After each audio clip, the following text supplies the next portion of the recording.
এই তিনিবিধ মাছ ভুলতো নাখাব, অন্যথা শৰীৰৰ হ'ব বৃহৎ ক্ষতি, ভুগিব লাগিব 5টাকৈ ভয়ংকৰ ৰোগত আপুনি। কি এই তিনিবিধ মাছ আপুনি জানেনে? তেন্তে জানি লওক, অন্যথা বিপদ হ'ব আপোনাৰ। ভিডিঅ'টি এটা শ্বেয়াৰ কৰি অন্যৰ জীৱন দান দিয়ক। মাছ দেখিলেই জিভাৰ পানী পৰে নেকি? ভুলতো নাখাব, এই তিনিবিধ মাছ হ'ব পাৰে মাৰাত্মক বিপদ। সকলো মাছ আচলতে খাব লাগেনে? বিশেষজ্ঞসকলে কি কয়? কোনটো মাছ স্বাস্থ্যৰ বাবে ক্ষতিকাৰক হ'ব পাৰে জানো আহক। মাছৰ টেঙা আচলতে অসমীয়াৰ অন্যতম প্ৰিয়। মাছ ভাল নোপোৱা অসমীয়া হয়তো বিচাৰি পোৱাটো কঠিন। কিন্তু কেৱল অসমীয়া নহয়, মাছৰ অনুৰাগী দক্ষিণ ভাৰতৰ পৰা উপকূলীয় পশ্চিম ভাৰতলৈকে সকলোতে পোৱা যায়।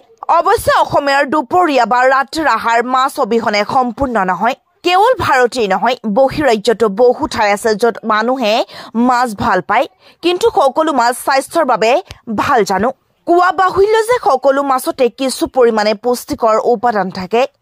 মাছ খোৱাটো চকু, ছাল আৰু চুলিৰ বাবে উপকাৰী। কিন্তু সকলো মাছ আচলতে খাব লাগেনে? বিশেষজ্ঞসকলে কি কয়? কোনটো মাছ স্বাস্থ্যৰ বাবে ক্ষতিকাৰক হ'ব পাৰে? ইয়াৰ সবিশেষ জনাই আছো।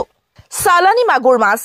মাগুৰ মাছ আচলতে আকাৰ ভেদে বেলেগ বেলেগ, কিন্তু যাতে মাছৰ আকাৰ সোনকালে বৃদ্ধি পায় তাৰ বাবে মাছমৰীয়াসকলে মাছৰ শৰীৰত বিভিন্ন হৰমন সুমুৱাই দিয়ে।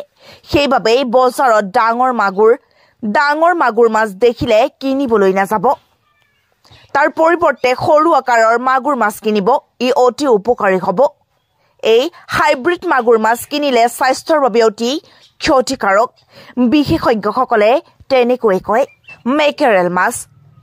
খাদ্যাভাসত সাগৰীয় ৰৌ, চন্দা, কচ মাছৰ উপৰিও সাগৰীয় মেকেৰেল মাছ খোৱাটো অভ্যস্ত হৈ পৰিছে বহু লোক।